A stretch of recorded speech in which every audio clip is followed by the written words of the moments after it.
Hola, ¿qué tal amigos, amigas que nos están viendo en estos momentos? Mi nombre es Humber Velázquez, les voy a estar acompañando en todo este programa que tenemos hoy, temas muy importantes a debatir acerca de la coyuntura política, sobre que la Asamblea Legislativa ya validó la competencia sobre la Ley de Transitoria Electoral, ¿no? Y en este tema, con este tema prácticamente se ha dejado sin efecto la propuesta de la Asamblea Departamental de Santa Cruz de reglamentar los comicios próximos en su territorio. En este tema hay que ser claros, amigos, amigas, porque la responsabilidad de los gobiernos, ¿no? de los gobiernos subnacionales en todo nuestro territorio nacional ha sido no haber aprobado sus estatutos autonómicos. Entonces, creo que la responsabilidad parte más de ellos. Y nunca si hubiera sido así, si se hubiera aprobado, se hubiera llevado a revisión constitucional estos aprobados ¿no? en cada asamblea, estos estatutos autonómicos, jamás se hubiera aprobado esta ley de transitoria electoral.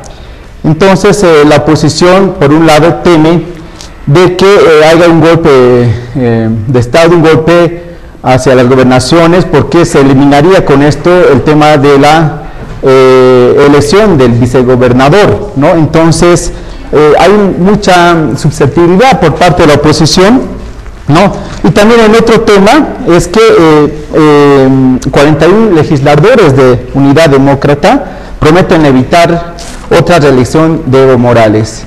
Es también cuestionable esto porque en vez de estar poniendo trabas, de estar sujetándose a la crítica, a parar al gobierno, a enfrentarlo, deberían estar proponiendo leyes, por ejemplo, en defensa de los niños, para que ya no haya más violaciones, para que no haya más hurtos, en fin.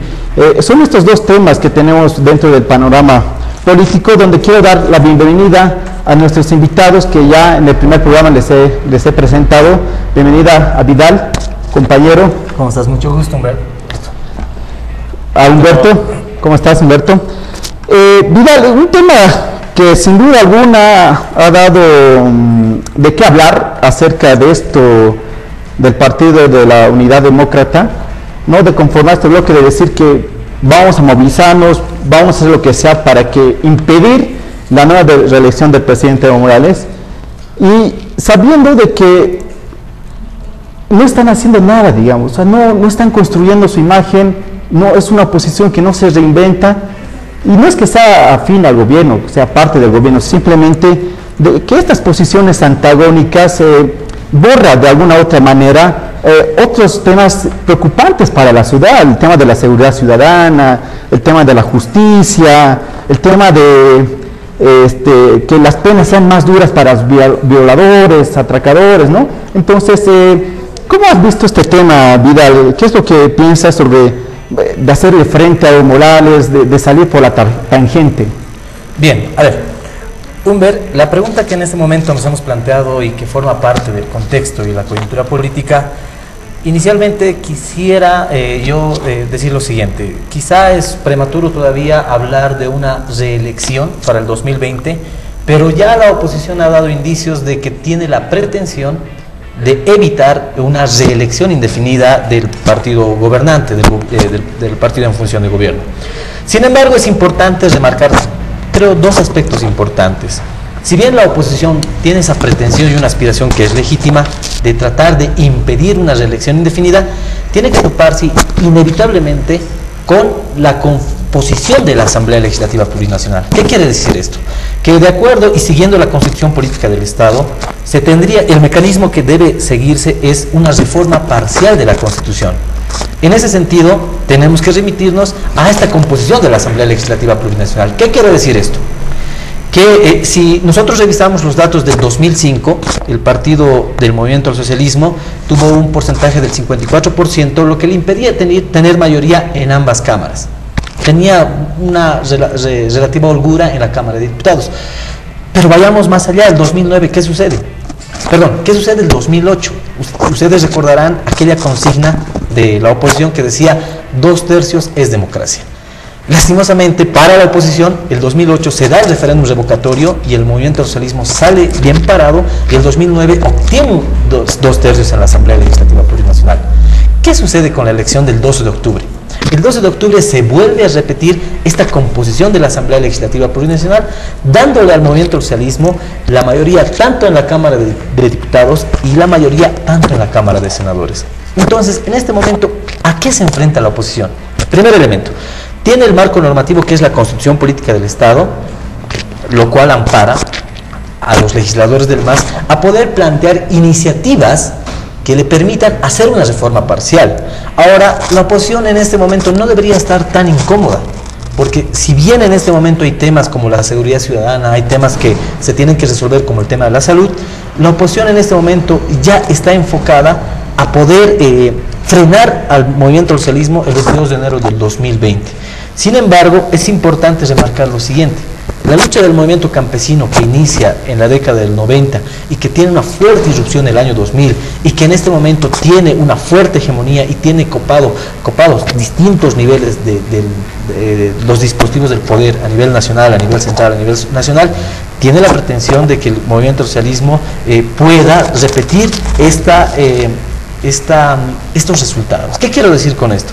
Que sería un error político si el movimiento del socialismo no se atreve a plantear una reforma constitucional. Es decir, la lógica del poder es implacable. Si tú detentas el poder y no lo utilizas, te estás equivocando. El poder tiene una lógica interesante. Hay que mantenerse, y para mantenerse y para reproducir el poder hay que hacer lo necesario.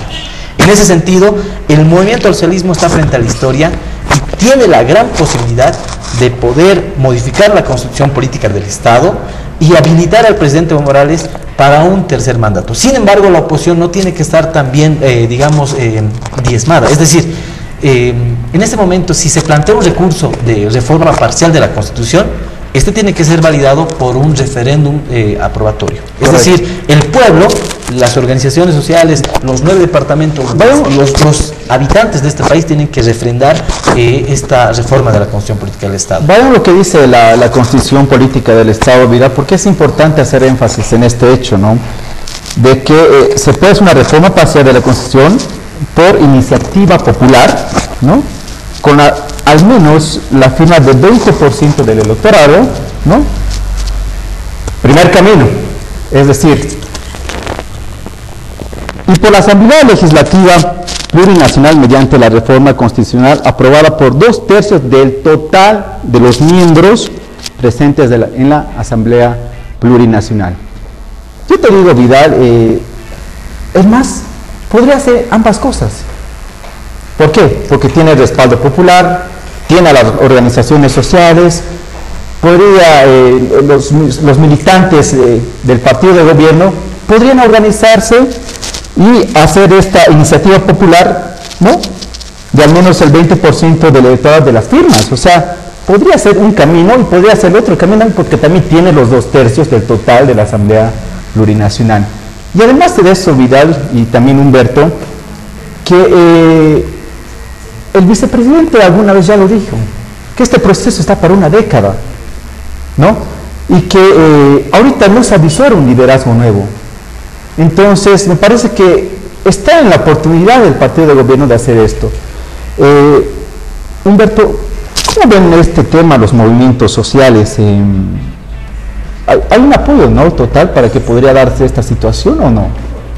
Sí, dos cosas antes puntualizar, digamos, en base a lo que estaba hablando el hermano Vidal, y tiene que ver un poco con la actitud que la oposición está asumiendo ahora, que parece decepcionante, digamos, ¿no? Es decir, parecía en relativa visión una renovación de una política, digamos, ¿no? Pero pese a que hemos visto los mismos personajes de antes, ahora otra vez en la política. Pero yo creo que lo que más, digamos, decepciona, digamos, no a nosotros, digamos, que somos de las organizaciones sociales, sino a la propia militancia que ha apoyado a UD, al Partido Demócrata Cristiano, en fin, está un poco decepcionada por esto mismo que tú decías, que han asumido una posición de trabajar para que no vaya a la reelección el hermano Evo Morales. Y esa es una ese es un engaño a sí mismo, digamos, ¿no? Y el otro asunto también es que justamente estos días la señora Jimena Costas en las redes sociales puso criticando, digamos, de que por qué Calle 13 no se había retrasado, digamos, en su viaje al Perú, digamos, ¿no? Porque estaba aparentemente en un cumpleaños. Y si uno se fija, la seriedad de esa información está basada en chismes y panfletos, es decir, correcto, la actitud de la oposición no está en pro de construir, digamos, el país, sino en pro más bien de denigrar, chantajear, en fin, con el único fin de no permitir que este proceso siga, y eso es penoso. Es decir, deberíamos estar preocupándonos más bien en proponer políticas de Estado. En el tema de los hidrocarburos, evidentemente hay una baja de precios, y parece que a la oposición estuviera alegre porque dicen ellos, y otra vez a la señora Jimena Costas, que parece que le alegrara que baje estos precios para que ellos tengan una nueva, digamos, oportunidad ahí. Ahora bien, en el tema de la elección o la reelección presidencial, la modificación de la Constitución Política del Estado, no existe, digamos, una posición, una postura clara, digamos, desde las organizaciones, si vamos a cambiar la Constitución, vamos a modificar la Constitución para permitir la otra reelección del presidente Evo Morales, o más bien construir, digamos, liderazgos que alternen, digamos, esto para generar un proceso, digamos, transitorio, digamos, ¿no? Eso es una definición todavía que estos 5 años se va a determinar, o en esta gestión seguramente se va a reflexionar muchísimo sobre eso, qué es lo que conviene al país, ¿no? La continuidad del presidente, en qué medida esto va a ir garantizando la continuidad también del proceso de cambio. Es una evaluación muy intensa todavía que se está haciendo. No existe todavía una clara postura si se modifica la Constitución para permitir una nueva reelección, o más bien generar liderazgos, digamos, que alternen esto, ¿no? No que reemplacen, sino que alternen. Es una situación diferente, digamos, ¿no? Hay un aspecto que tal vez sí sería bueno acotar, querido Humberto, es lo siguiente, que al margen de lo que pueda hacer o no hacer el movimiento del socialismo, el último veredicto lo va a tener el pueblo boliviano. Es decir, el pueblo, cuando va a ir a las urnas, va a tomar una decisión si va a apostar por la continuidad del proceso o va a ir por liderazgos alternativos. Sin embargo, yo vaticino que de aquí a unos 2 o 3 años, el movimiento del socialismo se va a encaminar a una reforma constitucional. Eso es inevitable, es indudable, eso porque la misma lógica del poder lo va a obligar y lo va a orillar. Como tú decías, va a haber una iniciativa, va a haber presiones de organizaciones sociales que le van a pedir a la Asamblea Legislativa Plurinacional la reforma parcial de la Constitución Política del Estado. Eso por un lado. Por otro lado, es importante también decir lo siguiente: ¿cuál va a ser el rol de la oposición? Si en este momento, como actualmente estamos viendo a una oposición dividida, a la cabeza de Samuel Doria Medina y a la cabeza de Jorge Tuto Quiroga, inevitablemente también vamos a tener esta oposición que no va a poder tener una postura única, y le va a permitir al movimiento del socialismo poder realizar las actividades con bastante holgura. En suma, lo que estoy diciendo es que si la oposición, con estos liderazgos divididos que tiene hasta el momento, no logra aglutinarse en un proyecto alternativo de poder, el movimiento del socialismo va a poder concretar lo que ya hace mucho tiempo lo ha dicho, que es la Agenda 2025. Porque el horizonte de poder, el horizonte de época de este gobierno no es el 2020, no es el 2014, es el 2025. Es decir, vamos a tener un gobierno que va a mostrar ciertos indicadores de gestión, ciertos indicadores de desarrollo, que te van a mostrar si este gobierno ha sido capaz de afrontar el bicentenario, el aniversario de este Estado, con un proceso de cambio que ha venido desde las luchas del movimiento campesino.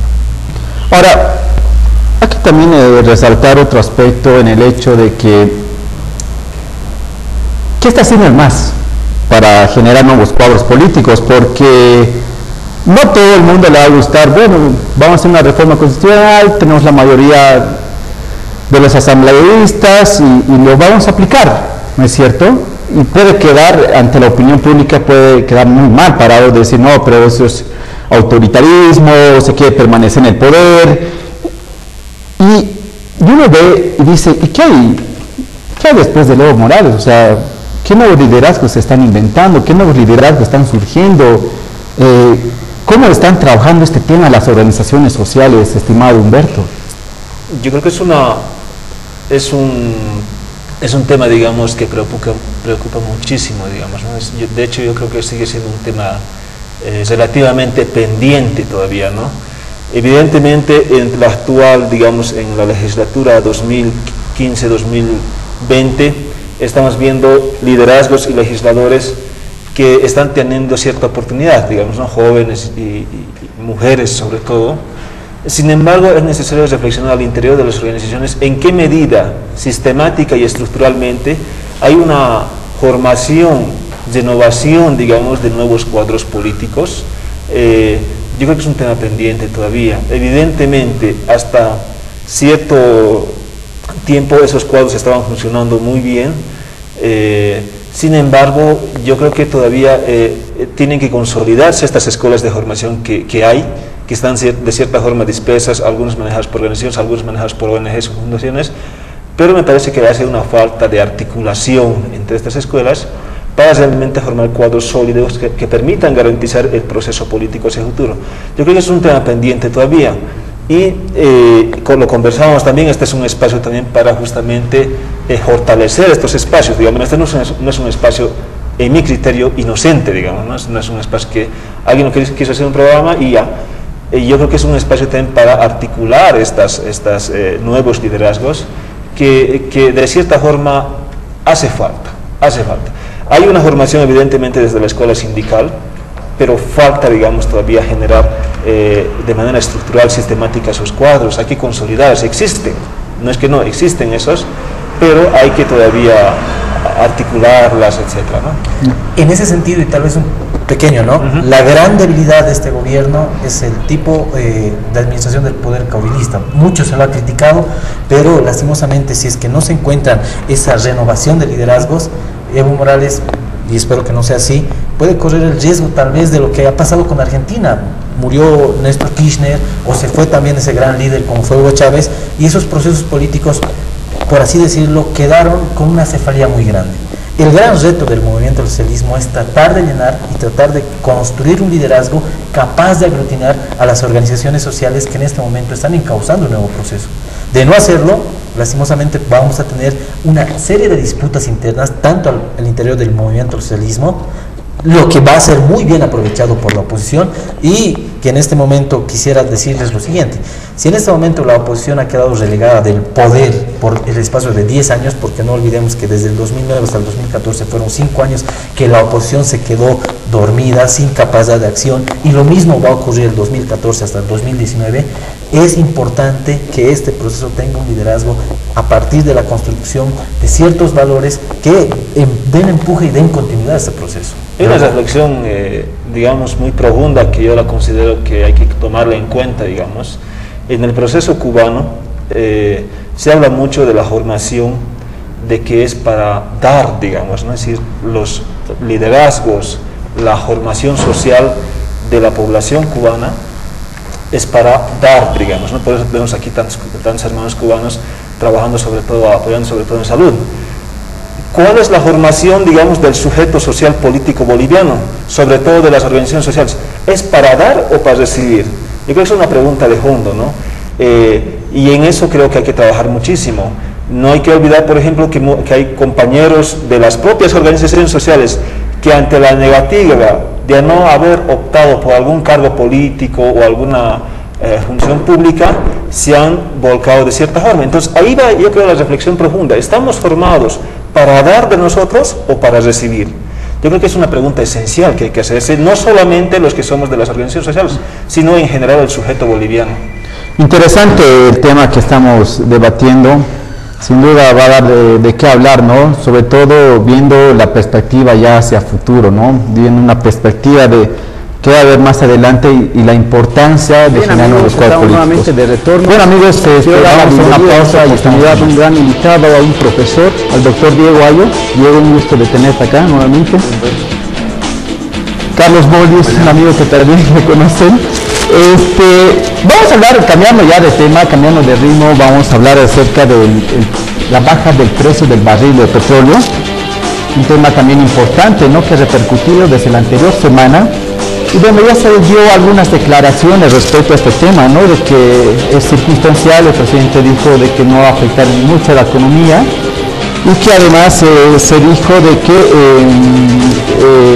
prácticamente son esporádicos, no aparece, desaparece, o sea, es un precio que sube y que baja. En este tema, Diego, ¿es verdad? ¿Será que no afecta mucho a nuestra economía?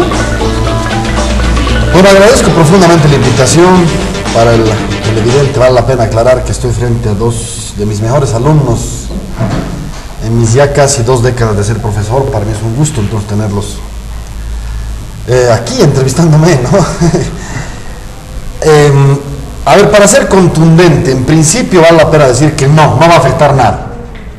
En principio la respuesta, exactamente como dijo el ministro Arce, para no ser irresponsables y no caer en el fatalismo de esos que dicen, les hemos dicho, ¿no? Este fatalismo altoperuano casi de mala fe, tratando de ver que todo es ya, ¿no?, fatídico. Es decir, claramente el ministro Arce ha dicho una cosa, no va a afectar esto, y el razonamiento es simple y matemático. En el presupuesto de inicios de gestión se fijó el cálculo en $74 o 71, no me acuerdo ahorita, ¿no? Es decir, se hizo todo el presupuesto, la transferencia fiscal hacia los municipios, hacia las gobernaciones, con un monto, $71.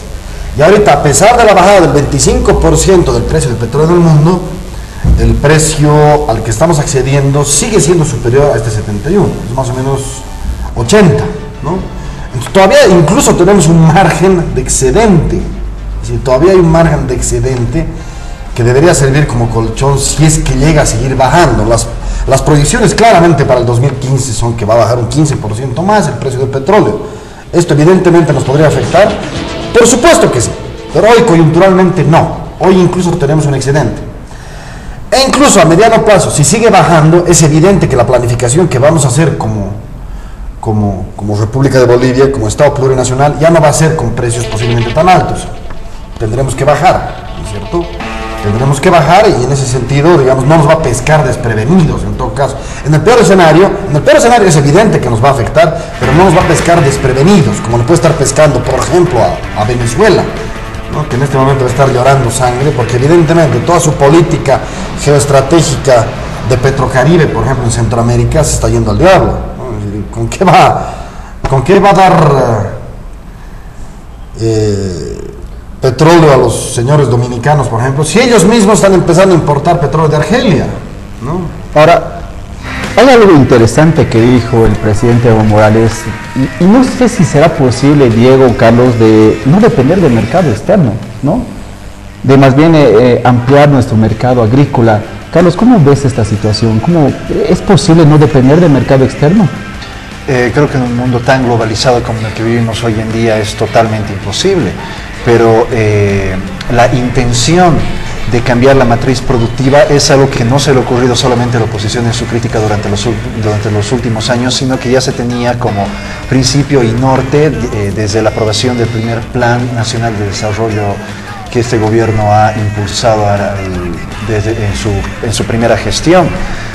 Ahora, creo que es bueno puntualizar algunas cosas, y es que el precio del petróleo siempre ha sido fluctuante, siempre ha variado durante los últimos 14 años, desde el inicio del año 2000, y eso no quiere decir, eso no necesariamente ha tenido un correlato negativo ni para las regiones ni para el gobierno central.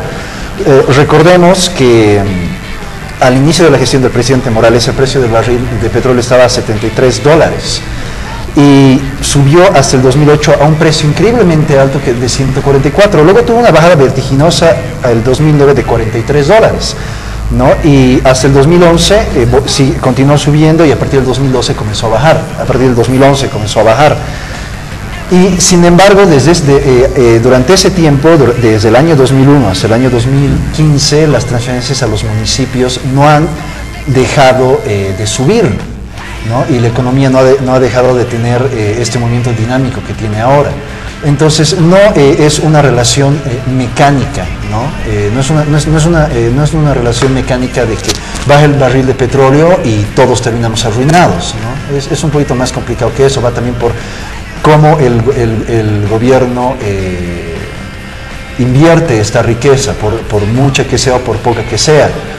El hecho de hacer transferencias como bonos o invertir en gasto público, por ejemplo, crea un colchón para los más pobres para enfrentar estos tiempos de crisis, y también genera movimiento económico, ¿no? Entonces, no hay una relación directa. Diego, no es una baja, está claro que no es una baja permanente, ¿no?, que es circunstancial, pero siempre hemos dicho que Bolivia es un país monoproductor, ¿no es cierto?, históricamente. Hay una agenda marcada por el gobierno al 2025, que es la expansión agrícola, ¿no? Depender más de nuestro mercado interno, Diego. ¿Tú ves que seguimos siendo exportadores de materia prima? O sea, viendo la agenda que tiene el gobierno hasta el 2025. Ahora, a mí me parece clave la pregunta y vale la pena dar el contexto que cita Carlos. Mi primer punto es bien claro: no especulemos, no entremos en cuestiones de mala fe política, ¿no? Ya no estamos... Primer punto. Sin embargo, hay un segundo punto que es clave y hay que decirlo. Si la economía es cíclica, la economía tiene vueltas, sube y baja, eso es importante mencionarlo. Evo Morales ha tenido la suerte en casi 10 años de gobierno que su economía, básicamente, con excepción del 2008, ha subido, es mucha suerte. Nunca en la historia de este país, desde la República, como me decía el licenciado Napoleón Pacheco, director de la Fundación Milenio, nuestro país ha crecido tanto, nunca. Si Evo Morales, más allá de sus dotes de buen gobernante, que pueden ser muchas, no voy a entrar en eso, ha tenido muchísima suerte, ¿no? Entonces, mucha plata la que hemos tenido.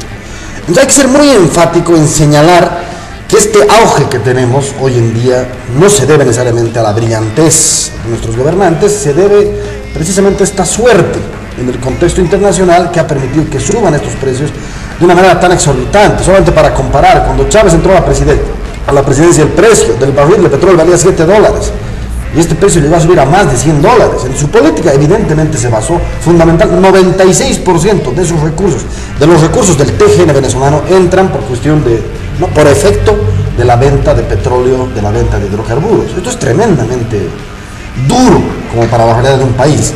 Exagerando con la comparación, es importante mencionar que a pesar de tanta plata que ha ingresado a Venezuela produce menos petróleo de lo que producía en el 98.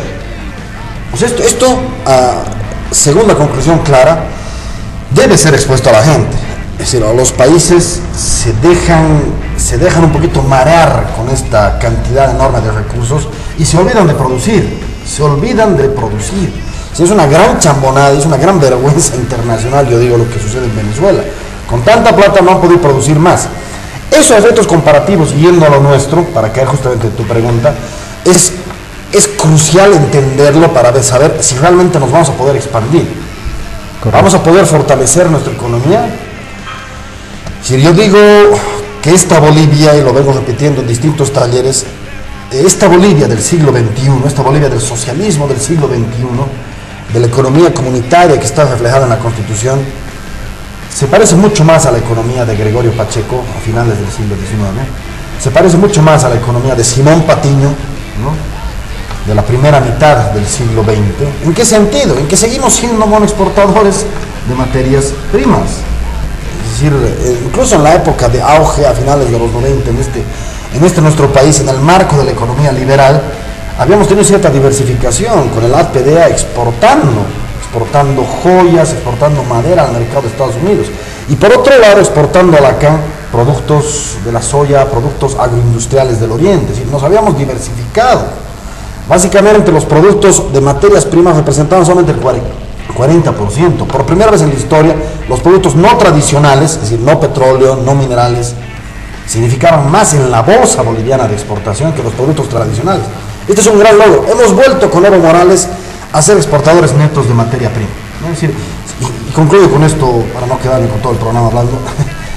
Es decir, solamente el 16% del gas que producimos los bolivianos se queda en Bolivia. El resto se va a Brasil y se va a Argentina. Estamos alimentando posiblemente la cocina de algún argentino que se hace su asado, y estamos alimentando las industrias de Sao Paulo, cuando lo que realmente tenemos que hacer y destinarlo claramente. Por eso, cuando tu pregunta se refiere a la expansión de nuestra industria, del agro boliviano, yo lo incremento. Es decir, la expansión tiene que ser hacia la nacionalización plena del gas domiciliario, hacia la reconversión plena de nuestra matriz energética para los autos, nuestra matriz energética vehicular con gas domiciliario, con gas boliviano. Eso realmente va a ser una bolivianización del consumo, ¿no? Que todos los bolivianos consumamos nuestro gas a precios más baratos. ¿Se puede cumplir eso?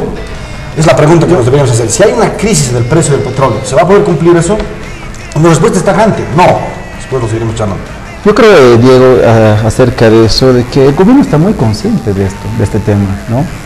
Y hay una proyección a futuro, ¿no?, que ya muy pronto se va a tener una fábrica de medicamentos, una planta de petroquímica, que era plástico, ¿no? Luego la planta de litio. Es decir, que hay una visión, ¿no?, del gobierno hacia el 2025 para justamente no depender tanto del gas, del petróleo, ¿no es cierto? Entonces, me parece que estamos yendo por buen camino, ¿no? Pero de todas maneras, ahora en esta coyuntura, ¿qué va a pasar con los mercados, por ejemplo, de Brasil y Argentina? ¿Nos va a afectar? No, pero yo no creo que estemos yendo por buen camino. Disculpa, no sé si tenía que conversar a Carlos, pero a ver, en todas las industrias que estamos generando hay una más bien ampliación de la dependencia del gas. Tú sabes, por ejemplo, que si hubiéramos llegado a exportar a minerales de hierro, ¿no es cierto?, del mutún, tú dices que esto nos hubiera vuelto menos dependiente del gas. Todo lo contrario, el mutún iba a funcionar con gas. ¿Ah? La fábrica de plástico que se va a crear en Tarija, todo este gran emprendimiento de casi $1.000 millones, funciona con gas subsidiado. Todo lo que va a hacer, ¿no es cierto?, la planta de amoníaco funciona con gas subsidiado. Todo lo contrario a lo que tú dices. Pero, por un lado, nuestra industria, futura además, energética y en general de exportación de recursos naturales, llámese litio, llámese hierro, llámese gas, depende de nuestro propio gas. Eso es sumamente importante decir. Y para nada que el gobierno esté consciente. Los gobiernos están conscientes, por ejemplo, el mexicano, que depende igual en un 30% de sus ingresos fiscales de la venta de petróleo, ha creado un fondo de estabilización. ¿Qué es un fondo de estabilización? Básicamente es, guardaremos un poquito de plata para cuando haya épocas malas, cuando haya épocas de vacas flacas, ahí tenemos la platita guardada que nos ha venido de nuestras ganancias, de nuestro excedente petrolífero. Bolivia, por supuesto que no está guardando nada. Es decir, no hay un fondo de estabilización que realmente nos asegure que la plata, el excedente del gas en momentos de vacas flacas, porque va a haber momentos de vacas flacas, la economía es así, la economía es cíclica. Habrá que ver si es el 2016 que se acentúa esto, el 2021, ¿no? Pero eso va a ser así. Eso es impajaritable. Ya, pero Diego, yo decía, sobre todo, a ver, desde una óptica más de diversificar la economía, ¿no?, de que los ingresos no solamente sean del gas de petróleo, sino que sean de otros, ya te mencionaba, con esto de la fábrica, con la creación de litio, con la creación de la planta de plásticos, es decir, diversificar la economía para que los ingresos no solamente se limiten al gas y al petróleo, es decir, que son proyecciones que de alguna u otra manera nos va a ayudar a paliar. Carlos, no sé si tú compartes esta visión o tal vez tengas alguna increpancia, pero me parece que el horizonte ahora está en diversificar la economía, de dejar de ser un país monoproductor en este sentido, ¿no? Antes de responder a tu pregunta, creo que sería bueno hacer una puntualización para justamente reforzar lo que ha dicho aquí el doctor Ayo. Y es que esta baja de los precios en el petróleo no es, o posiblemente no sea circunstancial. O sea, los datos muestran de que en realidad hay un aumento en la oferta, hay un freno en la demanda. ¿Por qué? Porque Estados Unidos está comenzando a producir su propio petróleo. Argentina está comenzando a producir su propio petróleo. Brasil, por otra parte, para impulsar su crecimiento industrial, también ha comenzado a emprender políticas de diversificación energética, como es el caso de los biocombustibles. Entonces va a haber mayor oferta por parte de otros países que producen energéticos, además de Bolivia, y la demanda más bien se va a ver un poquito paralizada por el freno del crecimiento en China. Eso como primera puntualización. Ahora, respecto a tu pregunta sobre la diversificación de la economía, es claro que no se trata en este momento, en la época autonómica de Bolivia, de una iniciativa que va a venir solamente del gobierno central. Tenemos que tomar en cuenta que desde que las transferencias a las regiones han aumentado por el boom económico, las regiones, los departamentos, los municipios no se han preocupado por diversificar su economía, por no depender tanto de las transferencias y comenzar a desarrollar una base impositiva un poquito más amplia, ¿no? Comenzar a generar sus propios ingresos. Entonces, esto es algo que no necesariamente está totalmente en las manos del gobierno central, es una responsabilidad que se tiene que compartir con la región. Correcto. Creo que la diversificación productiva tiene que también ser una responsabilidad de las entidades nacionales, ¿no es cierto? Bueno, vamos a continuar con más, vámonos a una pausa y luego estamos con las preguntas y las conclusiones. Tema, ¿no? Que Pausa es importante para el país, para ver si afecta o no afecta, ¿no? Qué se puede hacer para adelante, pero ya, vámonos ya yendo allá a las conclusiones, ¿no? Vamos redondeando algunas ideas. Doctor Ayo, ¿qué se puede entonces concluir respecto a este tema desde una óptica ya nacional? De lo que se puede concluir es que definitivamente en 10 años, en una década de Evo Morales, no hemos modificado la matriz productiva. Esto que se reitera machaconamente en los medios. ¿Qué es esto de la no modificación de la matriz productiva? Básicamente que dependemos fundamentalmente de nuestros recursos naturales. No hemos tenido políticas, además, digamos, de cuidado, de cautela, como la creación de un fondo de estabilización, o como el mismo México, que ha creado un seguro por si bajan más los precios. Si bajan más los precios del petróleo, están asegurados. Las aseguradoras les pagan el precio, digamos, de diferencia entre lo que estaba establecido y lo que se ha disminuido, ¿no es cierto? Es una aseguradora de precios. No tenemos ninguna de estas políticas y la diversificación claramente no va a pasar por lo que tú dices, ¿no? Por este neodesarrollismo o nacional desarrollismo neoextractivista, dependiendo nuevamente de nuestros recursos naturales. Tú quieres que no dependamos de nuestros recursos naturales del gas, dependiendo de todos los recursos naturales, de todo lo que tenemos, del hierro, del litio. Eso es un poco contraproducente. Solamente para que el telespectador sepa, el gas genera 5.000 millones de dólares, sin embargo solamente genera 2.000 empleos. Por dar un ejemplo, la actividad vitícola, la actividad del vino, te genera solamente entre 35 a 50 millones de dólares, pero te genera 200.000 empleos. Es decir, si vamos a modificar la matriz productiva, es poniendo plata ese tipo de iniciativas que generan no solamente mucho empleo, sino que tienen capacidad sostenible. No dependes necesariamente de los precios fluctuantes en el mundo. Si no estamos dependiendo, imagínense, parece tan lejano para nuestras vidas unos señores que están matando en este momento en Irán y Siria, ¿no? Que quieren constituir el estado del califato, el ISIS, ¿no? Unos radicales sunitas, pero sí nos afecta, y nos afecta muchísimo, porque esos van a hacer variar el flujo del dólar. Hay que pensar que esto es estructural. Lo que dice Carlos es muy cierto. Esto se va a mantener en los siguientes años. Primero, porque la oferta es desmedida. Estados Unidos ya no es un país de cola en lo que es la guía del petróleo del mundo. Es el país que va a marcar el destino. ¿Por qué? Porque tiene excedentes con lo que han llamado la técnica del fracking, la técnica de producción hidráulica, de fracturación hidráulica. Está produciendo más que nunca. Entonces ahora puede decir, ya no me da la gana de seguir a la OPEP, ya no me da la gana de seguir a los países árabes en lo que es el dictamen, en lo que es el establecimiento de un precio de petróleo fijo. Lo dictamino yo, más oferta, menos demanda por desaceleración o ralentización de la economía china e india, ¿no? Y encima un sobreabastecimiento a pesar de todos los conflictos en Siria, en Libia, en Irán. Eso es muy grave, ¿no? Quizás esta pregunta para aclarar, Diego, esta idea, estas declaraciones que el presidente Morales dijo ¿es posible, nuevamente, retorno a la pregunta, depender de nosotros mismos, depender de nuestro mercado interno? Concluyo con eso para darle campo a Carlos. Por supuesto que la última declaración que he escuchado en ese sentido puede ser posiblemente de Pol Pot en Camboya en el año 75, que quería tener una economía autosuficiente que no esté unida al mundo. Entiendo cuál es la intención del presidente, que la ha manifestado el ministro Arce. Es decir, cada vez dependemos más de nuestra demanda agregada, ¿no? Es decir, gracias a la plata que hemos conseguido del gas, estamos generando, por ejemplo, aquí construcción. Estamos fortaleciendo nuestras propias industrias, como estas que tú mencionas, con esa plata, con ese excedente. En ese sentido, evidentemente, consolidamos un mercado interno cada vez más grande. Pero un mercado interno que paradójicamente depende en todo de insumos externos. Es decir, por ejemplo, para la industria del amoníaco y urea, parece que es fortalecer el mercado interno, pero es todo con material de afuera. Es decir, vamos a fortalecer un mercado interno dependiendo en todos nuestros insumos de afuera, por supuesto que no. Habrá que fortalecer la industria metalmecánica en Bolivia, pero eso no va a suceder. Mucho menos en un país que depende en este momento en sus exportaciones en un 85% de la plata externa.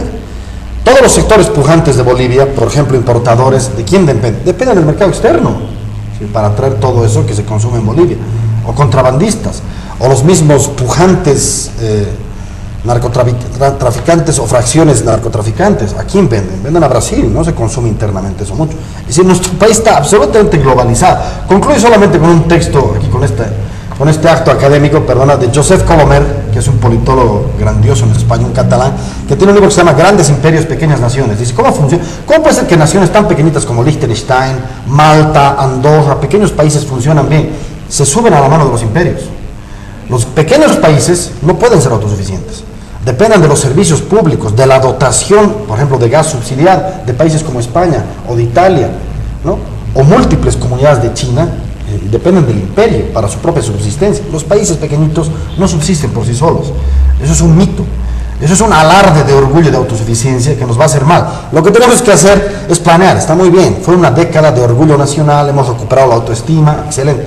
Pero ahora, realmente, Evo Morales, con lo que tengamos, poco o mucho del gas, tiene que transitar hacia una modificación de la matriz productiva.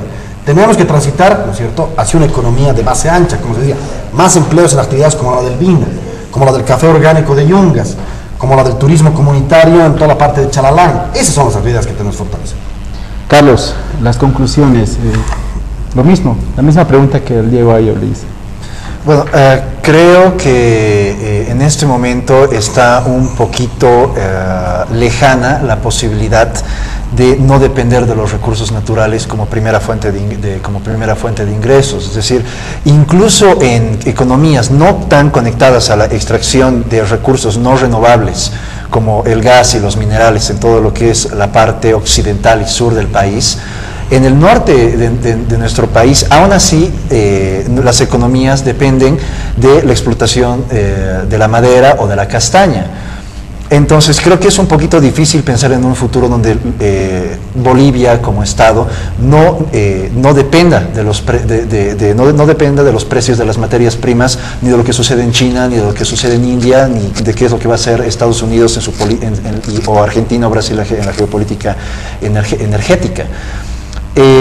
Sin embargo, creo que hay que tomar en cuenta que estos casi 14 años o los últimos 10 años de bonanza económica que hemos tenido han servido para crear una fuerte dinámica económica a través de las construcciones, a través del comercio principalmente, ¿no? Entonces, creo que de lo que se trata en este momento es de aprovechar todas esas ganancias que se han hecho tanto a nivel del Estado, con los ingresos de los recursos naturales, como la forma en la que ha aprovechado la sociedad civil para lanzarse y comenzar a generar más dinero en actividades que están indirectamente relacionadas a la explotación de los recursos naturales, ¿no? Pero yo incluso creo que a mediano plazo Bolivia va a continuar siendo dependiente de los recursos naturales.